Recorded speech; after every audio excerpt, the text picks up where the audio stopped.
What's up, jobbers, and welcome to the latest edition of the Jobber Knocker podcast. As always, Nestlemania alongside for the ride is not JC, as he is probably getting, let's just say he's enjoying a libation or two, and probably a lobster roll. In his place, do not adjust your TV sets. It's the one, it's the only, our boy, Dommy Feds. Dommy, there he is. What's happening, Nestle? We're excited to have you. You're a suitable replacement for the man they call JC. Big shoes to fill. Either way it goes.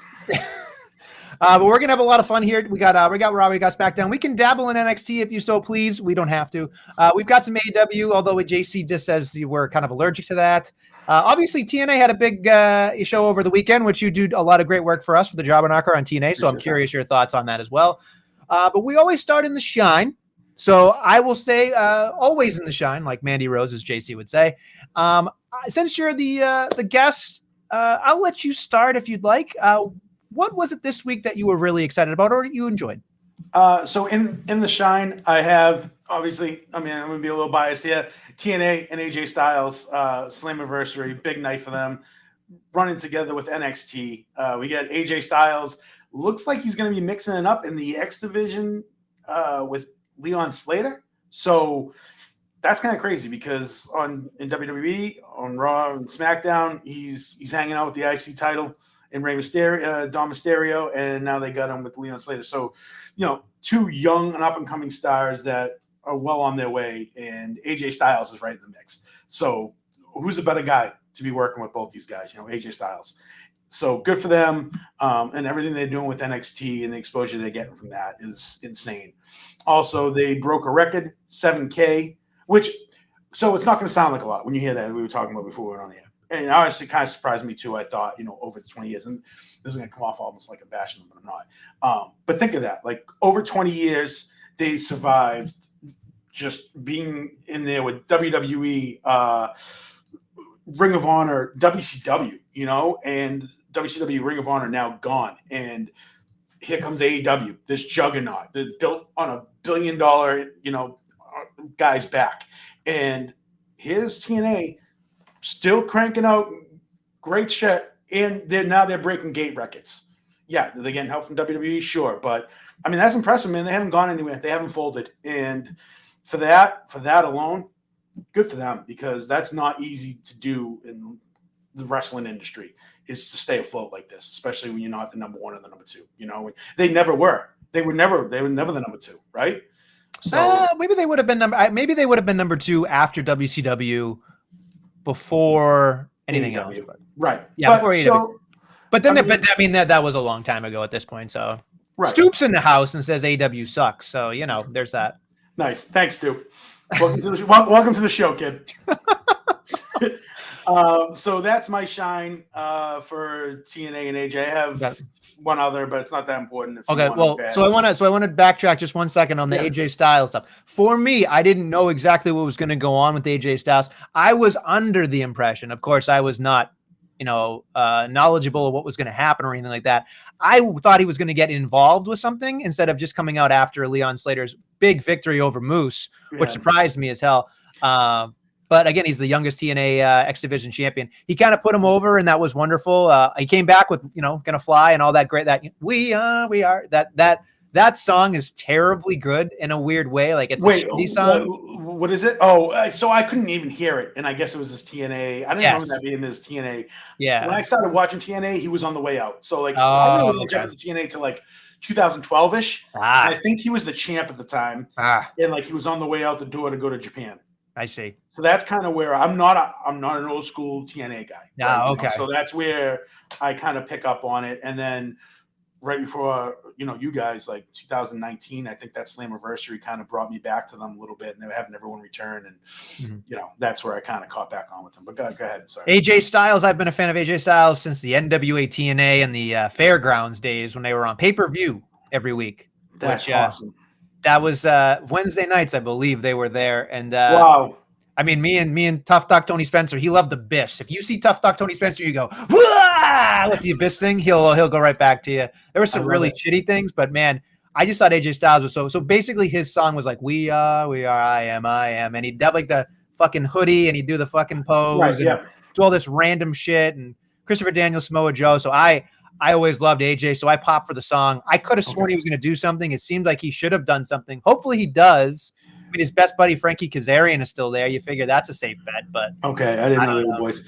Well, and they did. They called it an appearance. They said AJ Styles will appear at Slammiversary, so I was kind of expecting something along these lines. You know, he was going to show up either after the X Division or the World Title match and kind of call his shot, but he really didn't. But we'll see. Mm-hmm. I mean, I could be completely wrong. That could have been it. He could have just came in, put the kid over, and he's out. But I don't understand why they. I don't. That's kind of. I don't know. I don't love that move. You know, I don't either. I think in order for him to really, like, I mean, he dipped his toe in it. It was a big moment, but I feel like for him to really, truly do it, he doesn't need to win a championship or anything. He should just have a match in TNA, and that's good enough for me as a fan because I've enjoyed his work. Something else that you just discussed too is that they broke an attendance record and they're doing good business and they're adding more seats and they're doing a good job. And there were a lot of hate online though for a girl, JC Jane, picking up being double champion, as JC predicted on this program last week about being double belted like her predecessor. Yep. Yeah. No, he's been right about the whole thing about they just doing everything they're going to do with Mandy with JC Jane, and he's 100% right. Well, one's up here and one's maybe down here, but that's okay. I think JC Jane's doing good work though. Oh no! I think she's a better wrestler by far. I just think that cachet, as they say, is a little bit higher for someone else. That's just my 2 cents. She's a little obnoxious online, though. Absolutely. But you know what? She's playing the heel. She's playing the heel. Yeah, it's true, too. I still want her to be a JBL-like heel and just win by accident. And there's something about that losing by accident just frustrating the fan base would be so great. So that frustrates them. Trick is still the champion, although it seems like we've moved on a little bit from Joe Hendry, and now it seems like Mike Santana is going to be the face of TNA at some point here. I would hope so. Mike Santana is great. I think he's awesome. He's a superstar in the making. He's a great spot. Like where TNA is right now, what he is in his career, like that just seems like they always say in the business, like timing's everything. And I think that's what's going on with Santana right now. Yeah. The one thing I did want to bring up, which you did not bring up before we get into the whether it was a good deal or not, was that the Hardys won the tag titles. And then everybody's favorite Uncle Bully Ray came out and said, hey, in October, we're going to have a fucking match between Team 3D and the Hardy Boys. I'm curious what you thought when you heard that. Fucking course, Bully Ray is gonna come and cash in on this shit. Are you kidding me? Are you fucking kidding me, guy? Like it's bad. Like the Hotties, they're doing okay. Where they are right now, they're doing good enough work to be champs, and they're still watchable. But man, a Bully Ray, and I don't even know what Devon looks like right now. We're gonna go out and we're gonna have a fucking ladder match in October. Am I gonna want to go to it, watch it? Yeah, sure. But like, you know, like Bully Ray, he just can't leave shit alone. He really fucking can't. I mean, listen, I'll say this much: out of the 4 people in the ring, Bully Ray has the best chance of not fucking up. That's all I got to say about that. You're right. Yeah. So, you're right. Which so if you when was the last time he wrestled? I think he wrestled in an MLW or Ring of Honor, or he did something. He did something recently, and I was like, "Oh yeah, good for you." So he's still in incredible shape, and I enjoy his mind as much as I think he pisses people off. But I also saw this random thing with a ladder drop from the sky for Jeff. So that was going to be my next thing. He had like a remote control, and it was supposed to be like Jeff for the first time, and first time in his whole career was ahead of the game, and there were no ladders left. And he gets this contraction. He starts hitting it almost like the Joker in the Dark Knight, right? He's hitting this thing. And the fucking ladder comes down. And they actually reference the 1960s Batman movie because that's what it looked like. Where it comes down, right? And Batman's, and I'm like, oh my God, that's exactly what this is. And when it came down, I'm like, there ain't a fucking chance he's going to be able to climb up that. Like, they're going to fuck this up because it looks like there's no way this is going to happen. Even the first time he went for it, I was like, oh shit. Like, no, Jeff, don't do it. And he got, but to Jeff Hardy's credit, like he does, he pulls shit out of his fucking ass, and he got up there and one-handed, he pulled the fucking belt down and started doing his stupid dance, and I ate it the fuck up, Nestle. I always say this kid fucks up, and I can't be a fan of his anymore, but man, then he goes and does something like that, and it's like, fuck, that's awesome. So the people that don't know the 1960s Batman movie, they were missing an exploding shark. That's what they needed for that particular thing. The shark repellent. Yes, right on Batman's leg. Go back and check that out. That's a great movie. Great movie. Great fucking movie. Man. I actually put in my yearbook quote that I did not get in my high school yearbook. It said, "Some days you can't get rid of a bomb." And looking back on it, terrible idea in a high school yearbook to say bomb. Bomb, right? But man, great thought. If you knew me, if you knew you, yeah. Yeah.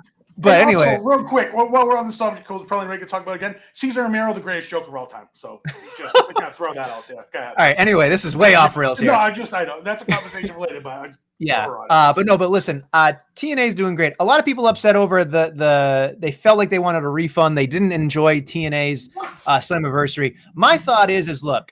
This is people online, or the people who went to the show? People on the Twitters, but I guess people there as well were very upset that TNA. So these are TNA hardcores then. They were not happy that the NXT. My thought process is Dom. That I don't have a problem with it because my thought process is TNA is trying to position themselves for a really nice deal right now, television deal. I'm not saying that the people that are there aren't good enough for the TV deal, but when you have the cachet and the power of the WWE machine behind you and you have them as champions, they're going to go, wait a minute, I might fork over more money than you're worth because I'm going to be able to sniff the WWE here and I might get more stars. So I think that they're trying to get TNA a better deal in the process of helping them with the NXT people. And then by doing that, then they'll probably have okay, that moment is when all the TNA guys or girls cash in, get their shit back, and then they're off to the races on a new TV deal. So for me, that's because you fucking think, Nestle. You know what I mean? I'm also wrong a lot too, but who the hell knows, right? Well, Jackson here asking us, Bret Hart or Owen Hart? Very interesting question, Jack. I have been a Bret Hart guy my entire life. He's my guy, although Owen Hart might be the better wrestler. So more entertaining for sure. That'd be my no disrespect to Bret Hart, I'm an Owen guy through and through. When I found out as a kid he was the Blue Blazer, first of all, that was game over for me. When I found out he was under the mask, I was like, oh, Bret's got a brother. Fucking see you later. And when Owen wanted to be, man, when he was on his A game, nobody was touching him. It's just the consistency between him and Bret going out. And I'm not saying Owen was lazy, but man, when he kicked it if he could have kicked it into that extra gear every time out, it would be no question. One of my favorite things about Owen Hart, and it's just you could find these probably in any tag match with the British Bulldog, but every time that Owen Hart would be on the apron, he'd come in and break up a pin, club someone from behind, and just go, woo! Shit like that cracks me up as a kid. It's so good. But oh, man. Anyway, we could talk a lot about Bret Hart. We should have other shows where we debate the big issues I would Jack love to have a Bret and Owen discussion. That'd be fucking or awesome. Long term. JC still wants to do Bret or Sean, and he knows I'm going to lose it. So it's. I would love to listen to that. So fantastic. But then whatever. Anyway, we're way off topic. But anyway, TNA doing great stuff. We're excited for them. What else do you have? Anything else that's very shine worthy? Obviously, Alexa and Charlotte. I'm just a fan of these two, and since the minute they put them together, it's been nothing but magic. And I can't wait to see where it goes. I mean, obviously, we know where it's going to end up, but to see how they get there and progress through this, Alexa and Charlotte, and they're the OGs, right? This is the group that came up and was the original Evolution. We got Alexa, Charlotte, Bayley, Becky, and now to see where they all are in this point in their career, coming off the Evolution that just happened, it's awesome. They're the veterans, they're the leaders, they're the ones helping out the young ones coming up, but they're still in positions, especially Bayley, where she's got to win. Losses, just because you are who you are, taking L's is not the way it should go. So I'm very excited for where all this goes with them. I mean, I would assume eventually at some point they will win the tag titles. Maybe at SummerSlam, maybe not. We'll see. I do like the Bliss, do I look like a cheerleader? And she's like, yes, you do. And then the thing, and I thought that was wonderful. Right. I thought it was perfect. I think the thing is, and I felt bad for Charlotte when she came back because clearly the crowd turned on her, and then Evolution happened and they gave her flowers, and now she's with this tag team. And I'm like, okay, if you keep Charlotte away from the world championships and you keep her entertaining, I think this could work. I really do. When she's happy, she's likable. When she's enjoying what she's doing. When she's miserable, man, it's not even being a heel. She's just, you can see it. She just, I don't want to say quits, but she sandbags. She sandbags. You're right. She's a sandbagging son of a bitch. Absolutely. You're right. No, and she it absolutely sucks is. because and you know what? Like people can hate on Ric Flair all they want. And I completely understand at this point in his life why you would. But that's the opposite of from everything I've ever watched with him, that's the opposite of what her father did. He was the one that was like, give me let me get these people over, like Sting, Magnum TA, Ricky Morton, Ricky Steamboat. Like, let me work with these guys and let me get them there. And I feel like he had that mentality with almost everyone he worked with. Maybe I'm sure that at times he didn't, but I feel like Charlotte's the complete opposite of that, which kind of blows my mind. But I might, if I'm wrong, and there's real Ric Flair fans out there that think otherwise, I apologize. But that's my take on her, the difference between her and her father. Well, it is what it is. Anything else that you thought was very shine-worthy? That's all I have. That's good. That's great because there's a lot to shit on. No, I mean, I'm just kidding. I want to make sure I get in all my things here that I did want to talk about. I will say this much. I just watching Solo. I know I say this every week, but the way Solo does his facial expressions, the way he goes, oh man, like the way I feel like I'm watching Friday or next Friday. Like I just feel like I'm watching Ice Cube. I feel like I'm watching like Chris Tucker. Like I feel like that is what I'm watching with him. It's like he's so good at being a dickhead that it just works. And he did a great job. And of course, they set the table for Jimmy and Jacob to come out. And Jacob's got his San Antonio gear and everything. And like clearly Jacob's they're positioning Jacob to have like that big rocket ride coming. I mean, it seems like it's a big thing, but I just want people to really. I know I come on this every week and beat the Solo drum, but man, watching the MFTs behind him, watching him do his thing, I just think to myself, man, people are just not understanding how good he is at his job because he's really good at getting other people to a point of which they're ready to the next point. So I just want to say that very quickly about Solo. His charisma the last few months since probably maybe you guys loved him for a long time and I didn't always see it, but the charisma and has been off the fucking charts. Literally makes me laugh out loud with the shit he does and says. So I agree with all that. I couldn't agree more with everything Solo is doing right now. It's just money. And something else I wanted to put in here, just because AJ Styles is a master of disguise. He was a valet. He was part of the medical staff.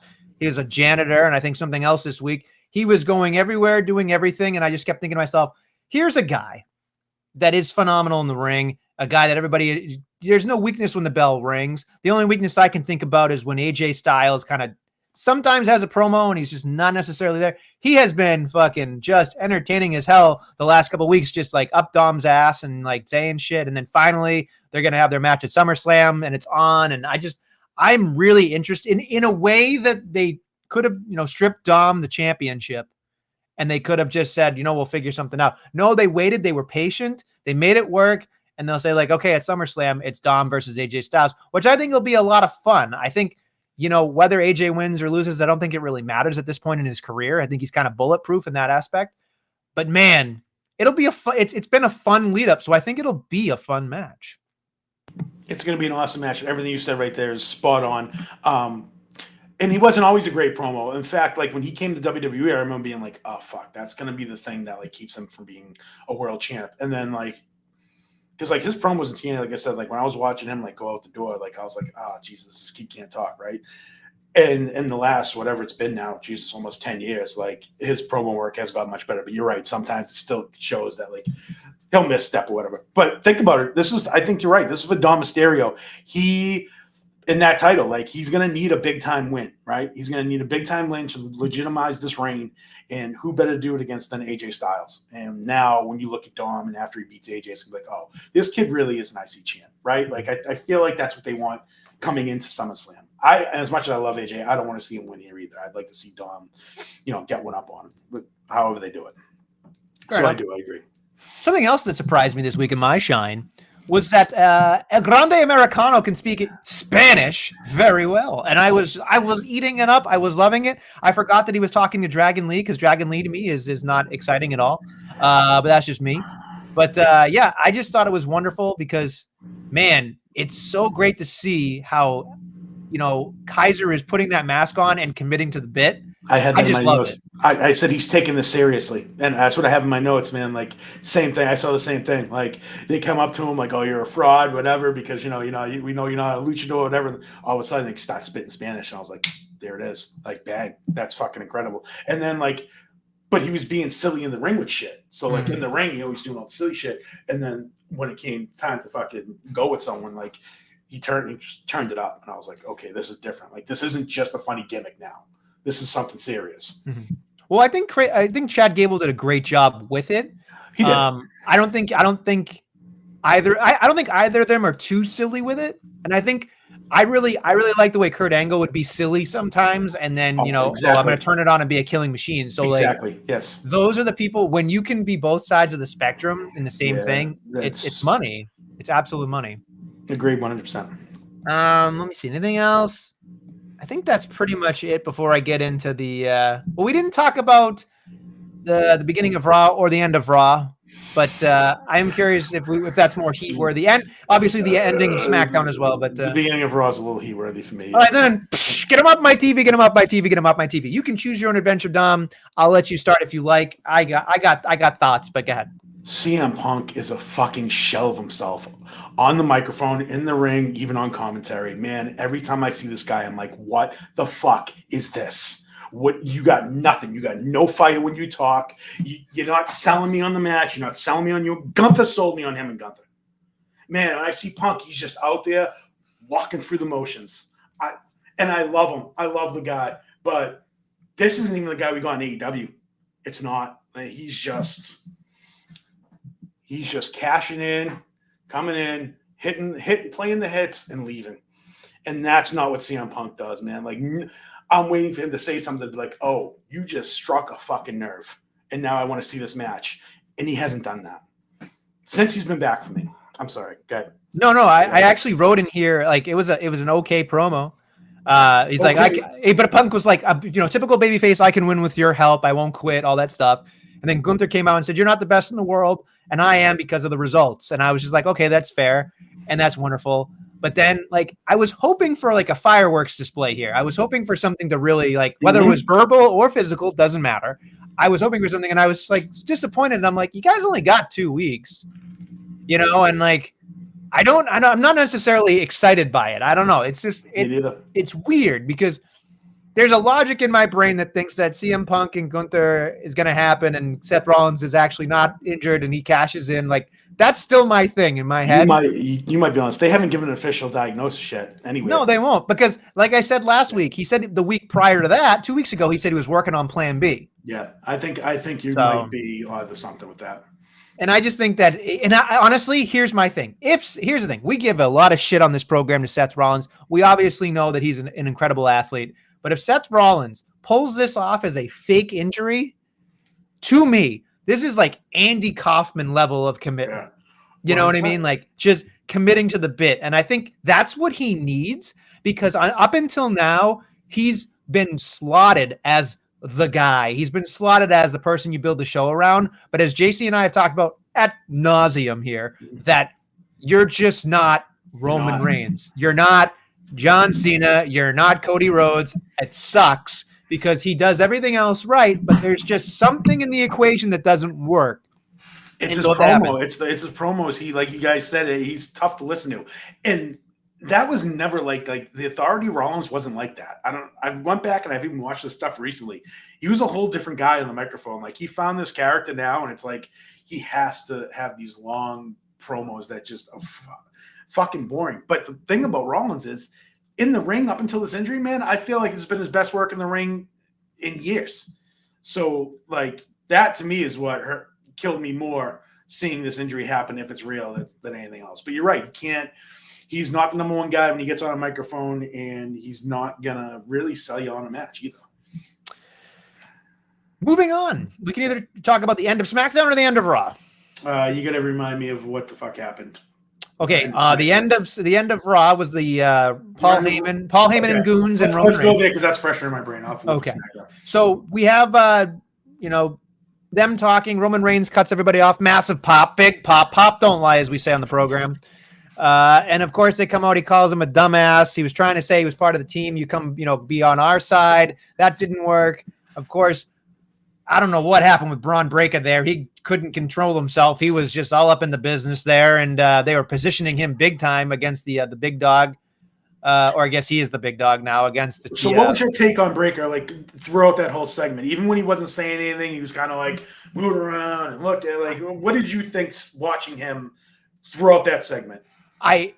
My gut was saying I understand what they're doing and it makes sense, but I don't know if the execution was an A+, even a B- at this point. I think it's a solid C+, and I know what they're trying to do. I like how he's like, you're not going to talk to this guy that same way.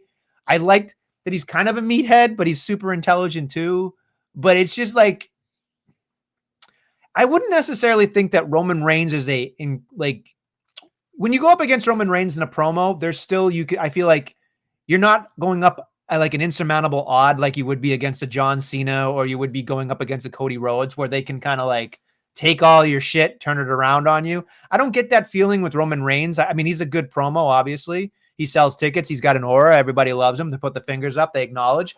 But I think for me, I just didn't love the way that Braun Breaker carried himself in this promo. And I know he kind of got put in a situation where he's probably not 100% comfortable with it, but he's doing the best he can. But obviously, Seth, if he is actually injured, we'll find out soon. That really did screw the pooch, I'm sure, with what was going to transpire at SummerSlam. I don't know. I love what's going to happen with Braun Breaker. I just think as a fan, I'm going to need more time to let him marinate, because if you give it to him too soon, it's like Randy Orton getting that world title reign that first time against Benoit. He just wasn't ready for it. And then he lost it like a month later. So I feel like if you're calling him the future, you're stacking a lot on his shoulders. Give the guy some moments to like actually breathe a little bit. And I just feel like right now they're just kind of panicking a little bit and being a little bit lazy because it's the summertime. That's just how I feel.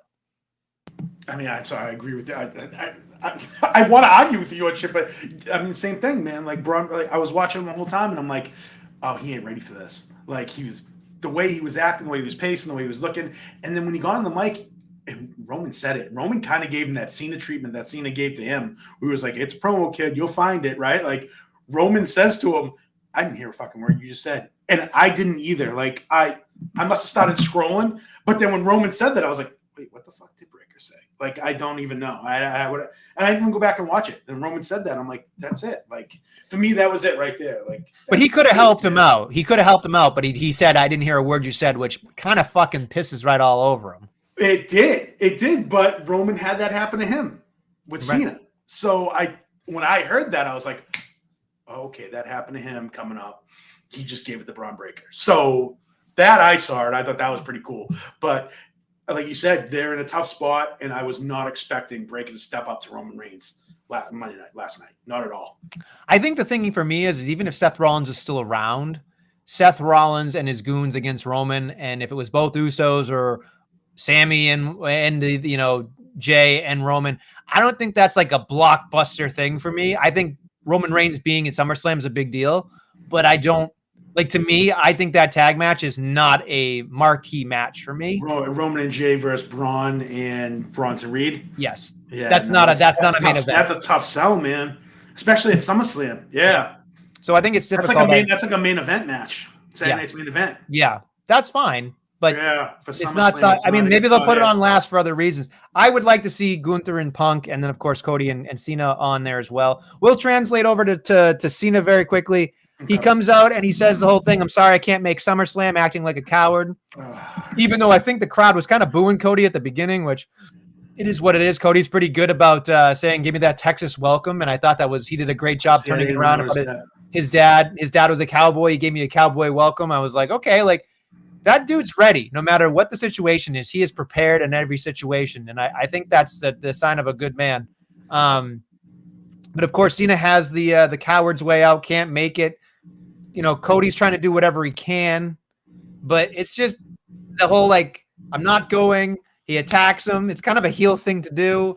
He runs through the fucking table, makes him scribble that they're going into a street fight. And it's like, I get what we're doing here, and I wanted to see what you thought about it, because, like, obviously it's happening. But that was my issue. The minute Cena said that shit, it was like, we know where this is going. Like, you're not calling SummerSlam off, so don't start the fucking segment off like that. Like, none of that worked for me. And I was so excited to see Cena, Cena and Cody together. Like, what's better than that, right? Like these two guys, yeah. And I'm all jacked up for it.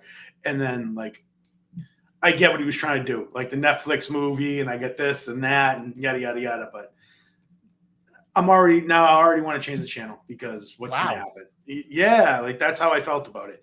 And like you said, like yeah, Cody was a little heel, and he made him sign the contract. I didn't love any of it. So I thought the thing that they like in my head, I was trying to play devil's advocate in my brain, like why would they go out with like that? Was maybe that like they knew that people were going to cheer for Cena, so him being like a coward and not being available would piss the crowd off enough, and like Cody getting him back and then making him sign the thing would be like, yeah, he wants to make sure he gets his match. When and he chased him up the ramp, they got him, like they popped. There was a buzz when they came back and pulled him back in, but still, I don't know. Just didn't work. And the other thing too that I thought was interesting that a lot of people did comment on, and I'm curious your thoughts on this. Is it possible because he was wearing the Rock glasses and he was wearing the watch that the Rock makes an appearance at SummerSlam, Dommy, and helps maybe parlay a double turn, perhaps? I mean, the double turn. It looks like that was the way they've been going the last like month or so, with the way these guys have been running parallel. Like, you know, Cena kind of acting conflicted, Cody acting like a heel. So I can see that. How does, when the Rock comes in, how does it play out, I guess? Yes. Anytime the Rock shows up, I groan. Like, I get it. He's good for business, and you know what? He's great. And I love Dwayne Johnson, but just not my thing. So if he comes back at SummerSlam, this double turn, how does that look? Well, my thought was, if it's Cena, a street fight, right? Yeah, so that means Rock can show up and do whatever the fuck he wants to do, give a people's elbow or do whatever he wants.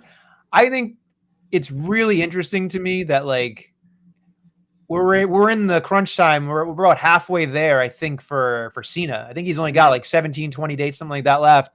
And he's not going to be there every week. And I think like the redemption story is going to be the back half of this thing anyway. Right. So him losing and leaving, like I think leaving this whole WWE scene behind as champion is kind of like the whole MO of this entire character. So to me, it's one of two things. It's either he ain't losing till December and he's walking away with that goddamn thing maybe, or he loses it here with Cody and has to redeem himself and be the old school Cena to try to get himself one last title reign on the way out to say goodnight and goodbye to everybody. I just feel like it's far more interesting to have Cody turn heel. I know they probably can't because he's the golden goose, but I know. Okay, so but when the Rock comes back, how does the Rock figure into the finish? That the Rock, well, you would think the Rock would be coming in to help John Cena. Oh, and he turns and helps Cody because Cody sold his soul. Yeah. Oh, Jesus Christ. But then here's the thing when that happens, right? So the Rock will come in, he'll do all this shit, he'll help someone else, and then he bounces. Right. Like, you can't, like, when I see The Rock do that, and we did it with Roman, and like they were walking around like the NWO, remember? And like they were doing all that backstage shit, like in Hunter's face. I was like, oh, this is gonna get good, man. Like now finally I can buy back into The Rock. He's with Roman, and they're just gonna fuck it, tear everyone apart, and then he just disappears. So like, yeah, if he's gonna come and do this with Cody, great. But if there's gonna be nothing after that and we don't see him, what's the fucking point? I wish I had an answer for you. I really do, because I don't know. I think here's the thing. I think The Rock loves the business, obviously. Of course he's part of the board. I think it's in his veins. He loves what he does. His daughter's on NXT. Like, I mean, you can tell he loves it. But the problem with The Rock as a fan, and I've never been a Rock guy, but he's entertained me. He's entertained me since the day he walked through those, those We're doors. in the same boat with The Rock, yeah. Yeah, like, but he's never been my guy. Right. Like, too, but I respect him. I love what he's done. He's taken things to the next level. He's the biggest thing in Hollywood. But my thought is sometimes when you get that high and you get that popular and successful, you start to think your shit don't stink. And I think the problem I have as a fan is that sometimes the business is bigger than the people. I think he thinks he's bigger than the business. And I think the fans recognize that sometimes, and they're like, those Hollywood paychecks kind of help that mentality. No, I understand. You know what I mean? But what I'm saying is, no one else has ever done that. No, I understand that. And again, he's worked very hard. So, I mean, I will always support The Rock in most endeavors. But I see what you're saying. Right. But I think that's hard because when you think that you know everything, like I've worked with a lot of people in this world that think they know everything. And if you walk into a room and you think that you have the best idea, you're the asshole. You're the asshole. Exactly. You know what I mean? Right. And I think that's the hardest part. It's like, no, we're going to do it this way. And I think he has enough people on the TKO board being like, oh, yes, of course he's right. We're going to go with what he knows. But the thing is, to be honest with him, he might watch everything. He might understand things better than most people. But I'm not a Triple H guy either. But I think for me, I am. See, I mean, if I was, I would beg for a job. But I mean, I look at it like this. Triple H he's there every day. He's into it. He kind of understands the minutia of the day-to-day stuff. So it's just weird when somebody comes in and it's like, oh, never mind. We're going to trust this guy who's never here to give us the fucking, the giant Hail Mary here to sell tickets versus like, no, let's just keep the fucking momentum going with the guy who's been killing it the last 2.5 years and figure it out. And I think, not that Triple H is infallible. I just think that The Rock and Triple H are not working on the same page if I was guessing. I mean, is that TKO mindset? Like, hey, what's not working right now isn't working, but if we give them that moment and that viral moment of whatever happens, it ain't gonna matter. The show ain't gonna matter. Like if that's where they're starting to head, then yeah, that kind of sucks for wrestling. Because if it's like, hey, all this shit can fall apart, but let's bring back The Rock, pop the crowd, get Twitter and social media all fired up, and we don't have to worry about anything else. Man, I don't know. I don't love that. Let's move on to something else, I guess. Real quick. Yep. So Punk did say to Cena, give them the happy ending. And then he did say, I want to give them fireworks and a night to remember last night. So that line was in there. I have that in my notes. So there might be something there with Cena turning face. But anyway, go ahead. That's all. So I have a couple of things that I can parlay into one thing right here. Yes. CM Punk was saying in his promo that he was like, I don't care about championships when he talked about something.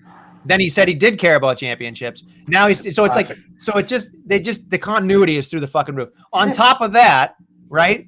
We have Lyra facing Becky, where they already had a match where if Lyra lost, she couldn't challenge again for the championship, right? So then they talked about that, and they were like, just kidding, we're doing it this time. And I was just like, my face is melting. And they didn't give the match a fucking real stipulation. Right.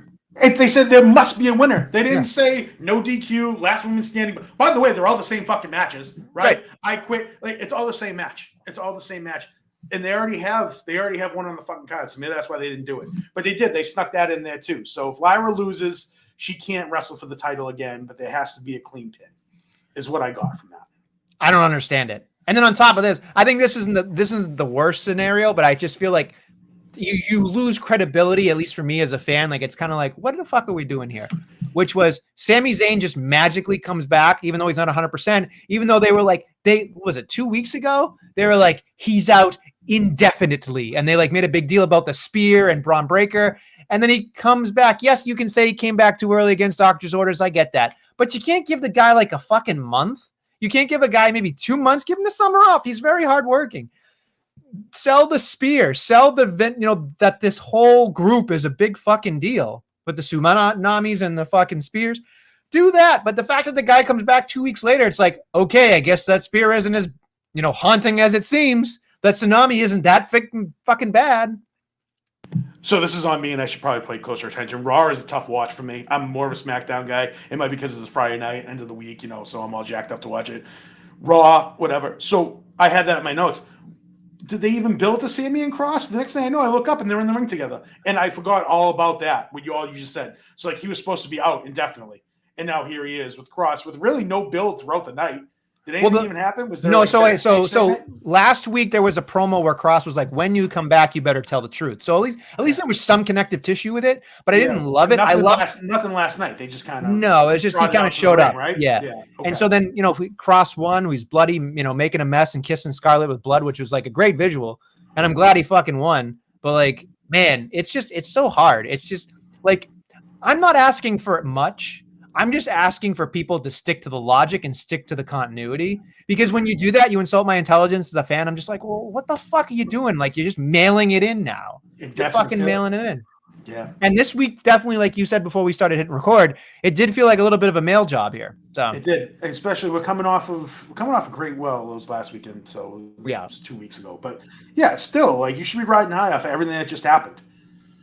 There's a lot of things going on here, of course, because there's like, I don't even know exactly how to say it, but it's just like there's a lot going on in terms of like all these shows they're doing at the exact same time. I feel like they're probably, there's a lot to cover. There's a lot to, I mean, it's hard work, but sometimes I'm just like, somebody should stand up in the room and be like, we just had a fucking match stipulation where this person is not supposed to fucking challenge for, as long as this person's here, but they won it anyway. They'll forget about it. Well, fuck you then. Like that's the way I feel. Like, well then, shut the fuck up. So I don't know. I'm annoyed by all of it. I just feel like they're doing a good job. They can't be perfect. I understand that, but like those things really anger me. But when you're coming into SummerSlam in a high-profile match of the Women's Intercontinental Championship, you should do a better job at what the match is coming into it. You know what I mean? Right. And at least if you're gonna have a stipulation, have a fucking stipulation put in place. Yeah.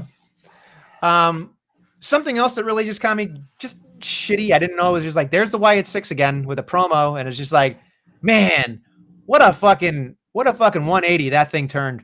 Like, I don't know what it is about it. They felt special when they debuted, and they were like a thing. Their presentation. Their presentation is awesome, man. That music, that entrance, it gets you, right? And you look up and you're like, oh shit, what is going on? This is fucking cool. Yeah, it's got the Bray Wyatt effect to it, great. And then the fucking bell rings, and we're watching Dexter Lumis and Joe Gacy. Yeah, thank you. And it's like, well, that's fucking why, because there's no one in this group that when the bell rings, I give a fuck about watching. Mm-hmm. And they're all, so that's it. That's what's wrong with the Wyatt 6 to me. I'm shocked that they're tag champs. They got Andrade and Phoenix next week, though. So I don't think they're fucking winning, but that'll be cool. So I think it's going to roll into a multi-man tag match for SummerSlam. Oh, joy. Maybe drop a ladder in the middle of the ring, but I'm a fucking mark, right? So like put another gimmick match on the fucking, right? No? I mean, there's a lot of tag teams on SmackDown. What are we doing with them all? And we got the Wyatt 6, and we got Andrade and Phoenix, who are fucking awesome, by the way. Andrade and Phoenix over Lucha Bros all day. All day, every day. Yeah. Wow. Yeah, Ray Phoenix carried fucking Penta through AEW, and he said, I ain't doing it in WWE, and now he's with fucking Andrade, a real tag partner. Awesome. Let's fucking go. Wow. Yeah. That's a take. I was never a Penta guy. I never got it. Great. He's going to sell tickets. He's got the mask. I get it. But I'm telling you, he ain't that good. Wow. Is he that good? Is he good? Is he good? I think he's great, but what am I know? Yeah. Wow. I love both of them, so I don't, and I like Andrade and Avila too. So I understand Penta, but I'm not gonna. If Phoenix is in the ring, I'm watching that match. Penta comes out, I'll watch the entrance, and then maybe I'll come to the. I'll come to the last few minutes of the match. Let me ask you about this being devil's advocate. Sure. Is it weird to you? You said all these great tag teams, and then the fucking non-tag team gets the fucking #1 contendership. Huh? Because that's how awesome they are. That's how awesome. Oh, give me a fucking break. That's how awesome. Give me a break. All these luchadors that have come and gone, like none will ever be Rey Mysterio. Of course not. But when I watch Ray Phoenix, that's the closest I think I've ever seen a luchador being as good as Ray. He's not Ray. But there's still a huge gap in between Rey Mysterio and everyone else.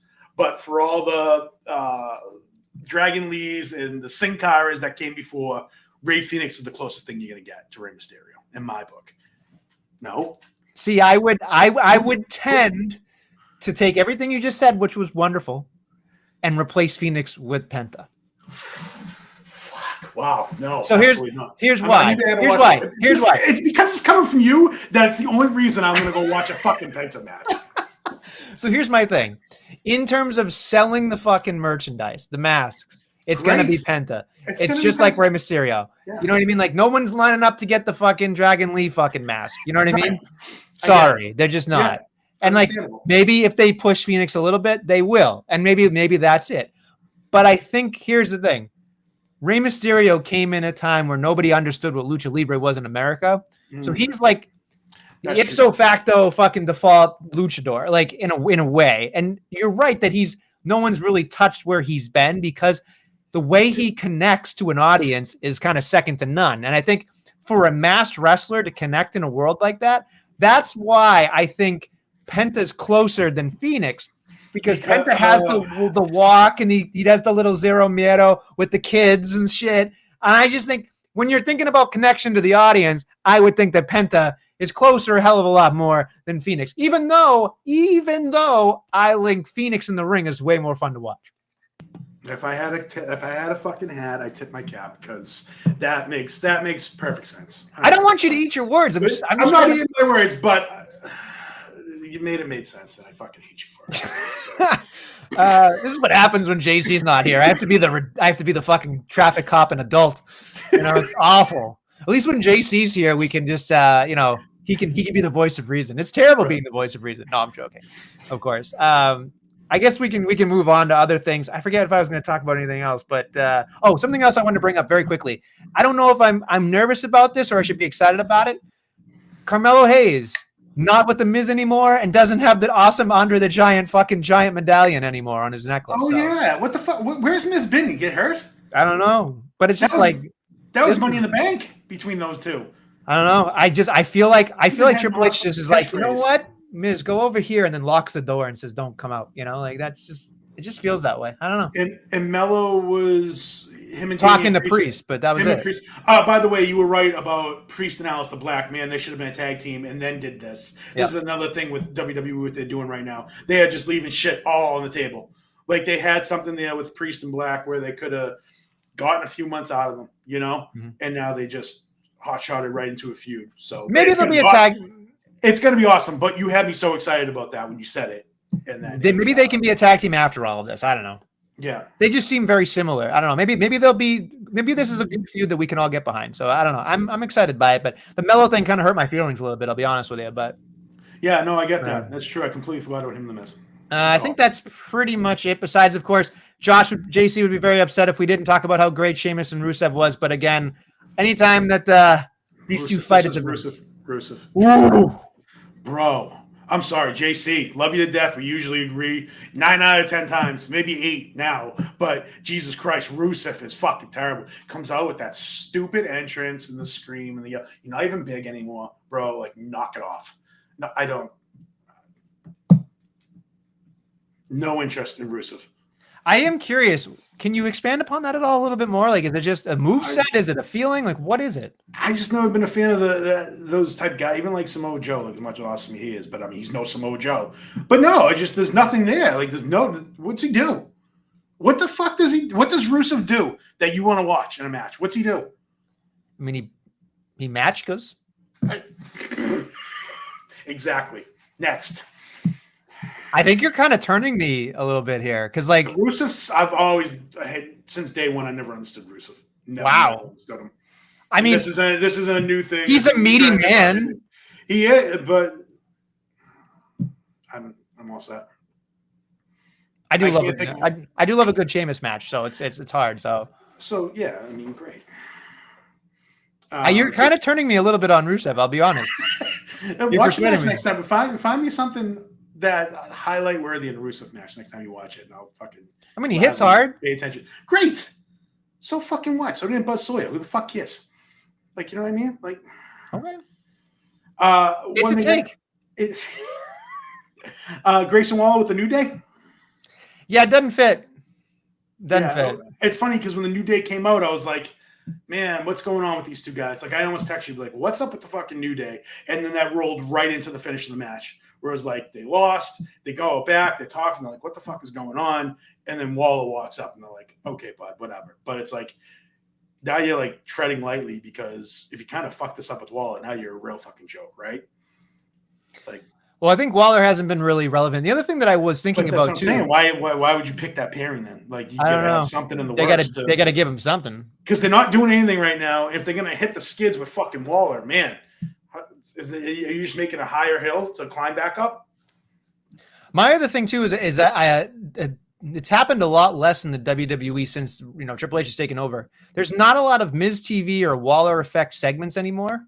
There's not like those talk show segments. They don't really do them.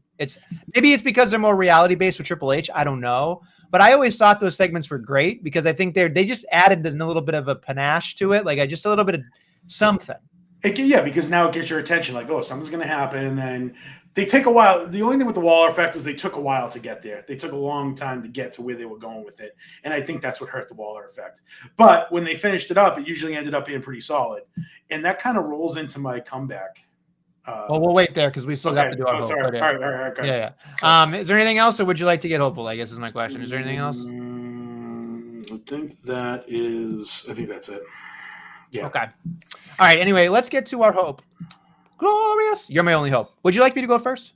Yeah. Okay.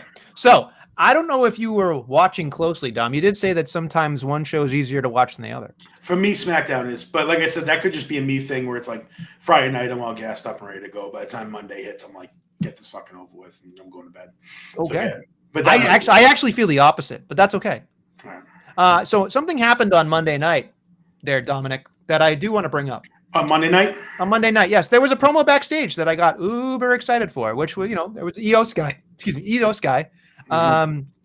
Kabuki Warriors, and of course there was Stephanie Vaquer. And there's something there that I wanted to point out here. And here's my hope. Asuka said something very specific in that promo. And she said, you were a little bit busy helping your friend Rhea Ripley. She said it's the Io Sky? Yeah. She said it the Io Sky. So here's my hope. I love Naomi so much. I think she just got this fucking character. She just got the fucking title. She just cashed in. She's doing yeoman's work. She's doing fantastic. I think, folks, for my hope at SummerSlam, Naomi retains because the Kabuki Warriors are going to fuck up Io Sky and by proxy being best friends with Rhea Ripley. And we're going to have the Kabuki Warriors going against Io Sky and Rhea Ripley going forward to get them out of the title picture, to give, maybe Naomi a little bit longer, and then obviously Stephanie Vaquer to slide in there. But I think having the Kabuki Warriors pissed at her indirectly, if you looked really closely at that promo, that they were like, oh, you're helping your best friend Rhea Ripley. We were friends. So it's just, I think that's kind of where they're headed. At least I'm hoping, because that's something a lot of people probably aren't putting their money on. A lot of people aren't seeing. But Rhea Ripley doesn't need the championship. She's already mega over. Io Sky's been doing a great job. The Kabuki Warriors are kind of the Kabuki Warriors. They can kind of slide in where they need to. They're utility players. So I just think having them be heels, turning on those cool baby faces would be fucking stellar. So that's my hope. Okay, yeah, I'm with it. I love that. I selfishly like Io Sky as world champ. I'd like to see her in the world championship scene more, but that's awesome too. Yeah, and the Kabuki Warriors are fucking awesome. My hope is, I think I already said it, make a tag team ladder match for SummerSlam. Put that on the card. So how many? Let me ask you a question. As a fan, is there a correct number of people in a tag team ladder match, or is it just doesn't matter? It's a car wreck. Four. Okay. Is that usually what they do? I'm asking. I don't know. I'm trying to go back to when the Hardys came back at WrestleMania. I felt like there were 6 teams in that thing. Wow, were they really? That's I could a be lot. wrong. 6 is a lot. I cap it at 4. Okay. And that's 8. 2, right? 8. Yeah. That's 8 with ladder. Yeah, that's way more. Anything more than that is fucking. So you got to have the Wyatts. Yeah, then you got to have Andrade. You're gonna have Andrade and fucking Phoenix, and then you're gonna have fucking DIY and fucking Fraxium, but you're gonna leave out the Street Profits and Motive Machine Yep. Guns. Fuck. It's gonna be all 6, Bubba. Wow, that's a lot. That's dangerous. Yeah. And I like all those guys way too much for them to be. They got to take half that division and ship them over to Raw. Yeah, they really do. You saw what happened with AJ Francis in that landing right in the ladder match. Oh my goodness! Like, yeah, AJ's a big guy and he's not as nimble as all those guys. But shit like that goes sideways, man. Yeah, you're right. Ship them over to Raw. That's all I have for hope. That's fine. That's fine. Listen, I mean, they gave a steel cage match. They got all these fucking no DQ matches and street fights. So, what's a ladder match? Let's throw a Hell in a Cell. Let's throw a fucking dog kennel match in. Let's throw a fucking Rage in the Cage, Penis and Uranus. I don't care. Like, let's just fucking do it. It's 2 nights. It is 2 nights. 2 fucking nights is a lot for SummerSlam. Isn't it? It's a lot for anything.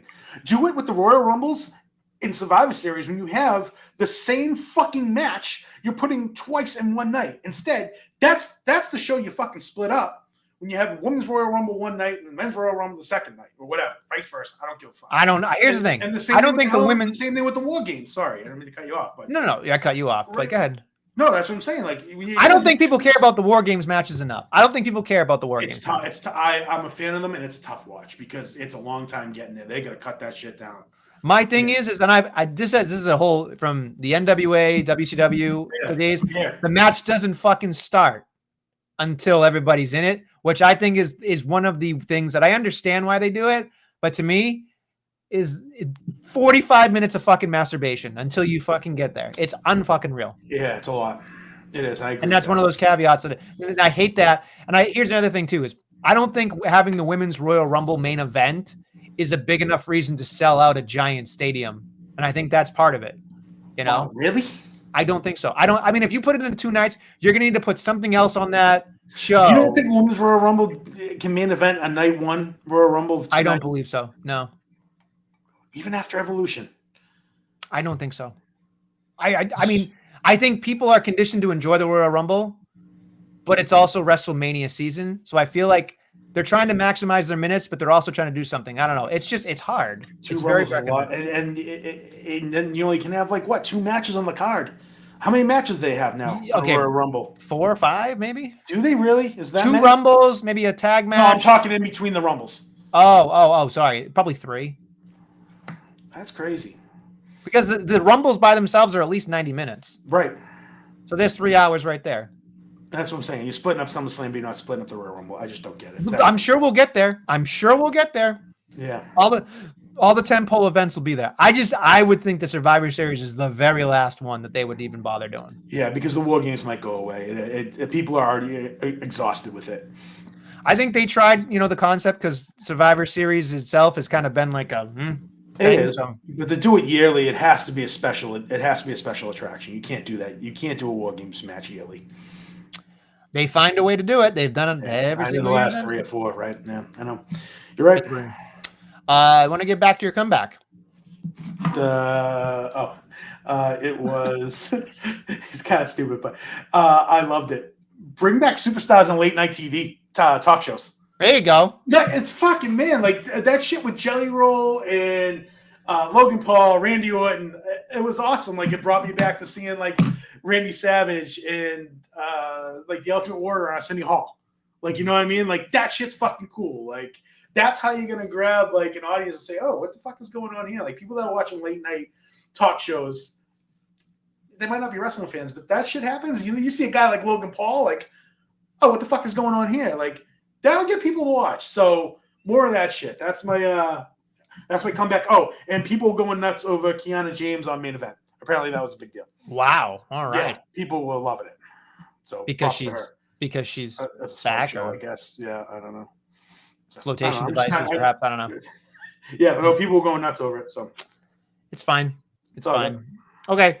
My comeback, I was going to give it to AJ Styles because I just thought having AJ Styles do his shtick as the valet as well as the fucking medical. And then he went to TNA. I just thought he's probably having the best week ever. He's having a fucking blast. And here's the thing about AJ Styles.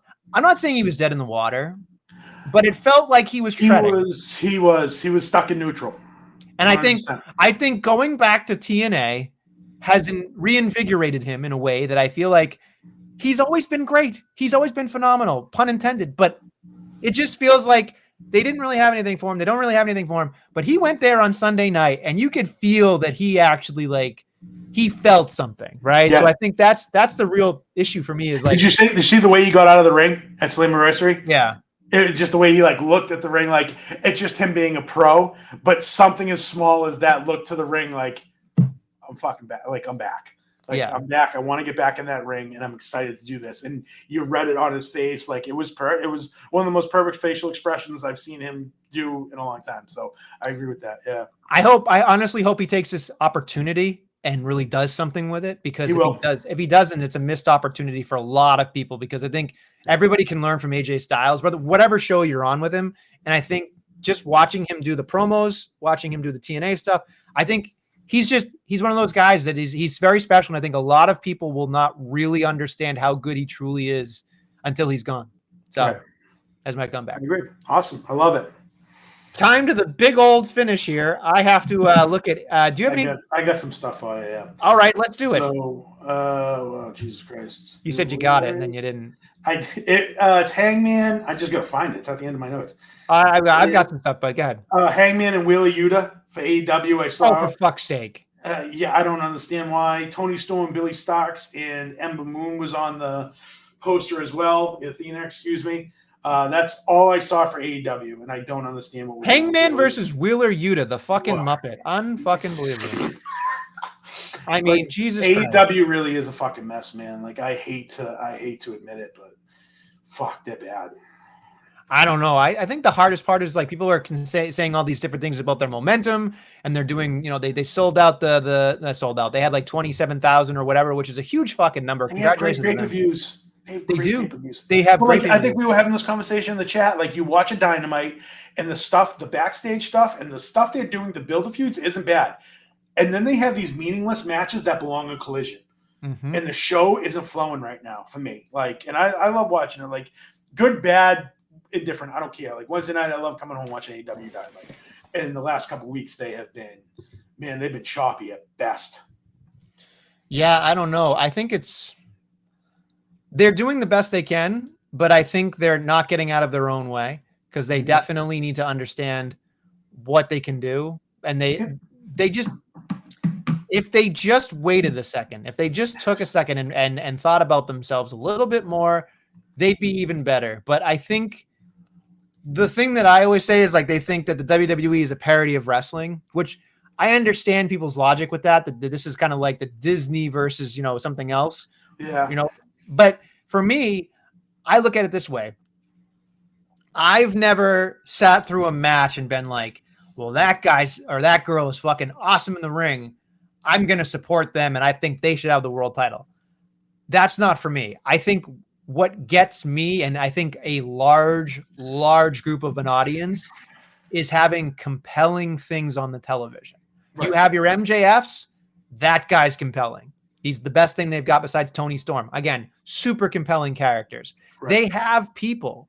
I still think that Hangman Adam Page, even though some people who don't know AEW might say, who the fuck is this guy? I think all you need to do is watch him do a promo, and like he had last Wednesday, and you're like, hey, I want this guy to succeed. He seems like I can root for this guy. Yeah, he has that. He's got that baby face quality. There are people there that can absolutely do it.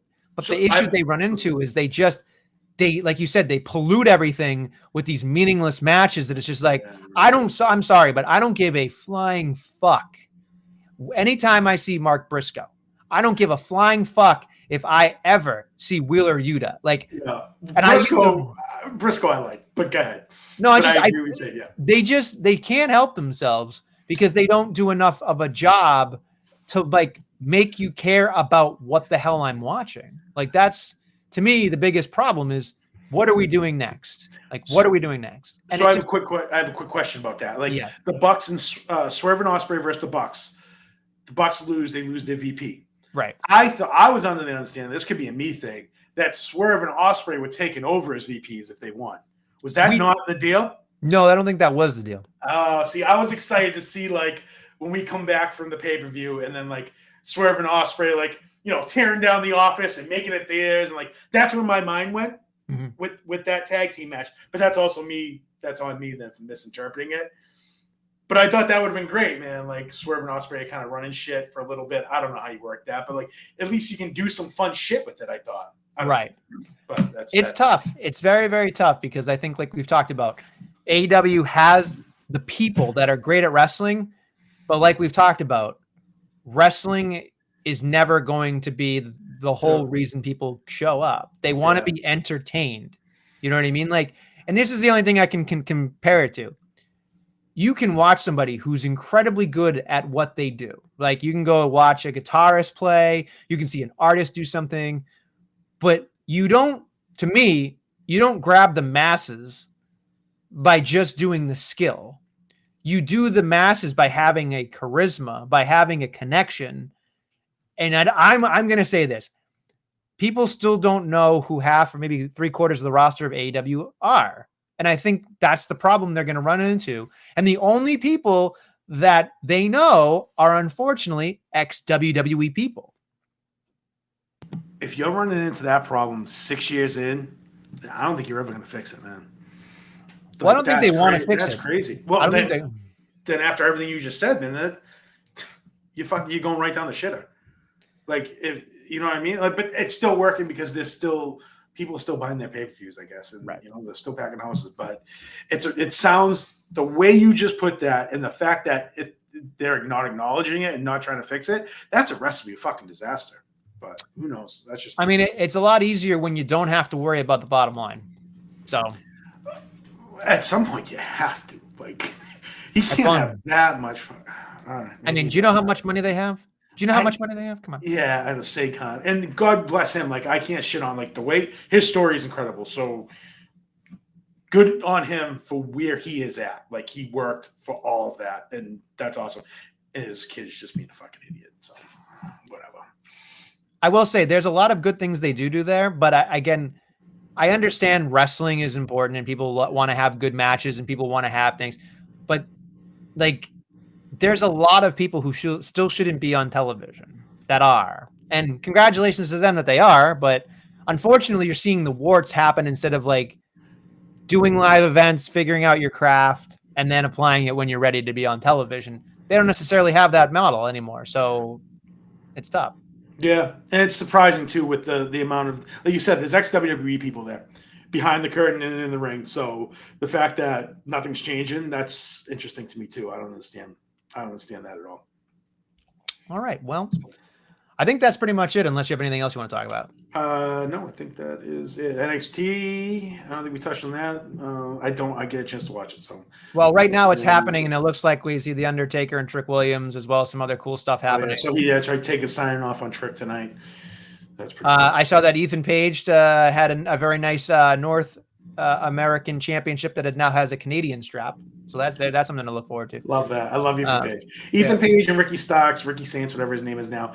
If I could watch it, would be the main reasons for me watching that show. And Trick is awesome, actually, too. Like, man, was I wrong about that kid. When he came out and he was Mello's lackey, I was like, this kid sucks. Like, get him away from Mello ASAP.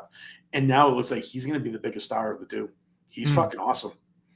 It is unfortunate because, nobody likes to talk about this, and I'm sure I'll get the size shamer comments, but like, unfortunately, sometimes you have to be a certain height to be a fucking big deal. Not always, but sometimes.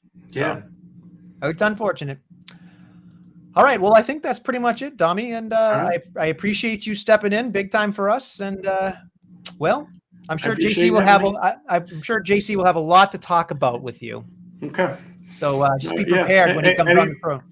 Whatever you're ready, JC, let me know. Bring me up. He's probably going to come on this program and talk about a bunch of shit next week about you. So I'll be in the chat. I'll be in the chat waiting. Yeah, tapping away like a keyboard warrior. On that note, Kermit the Frog. Yeah. Kermit the Frog here. On that note, thank you for listening and watching the Jobber Knocker podcast. We'll be back next week with some more Jobber Knockery.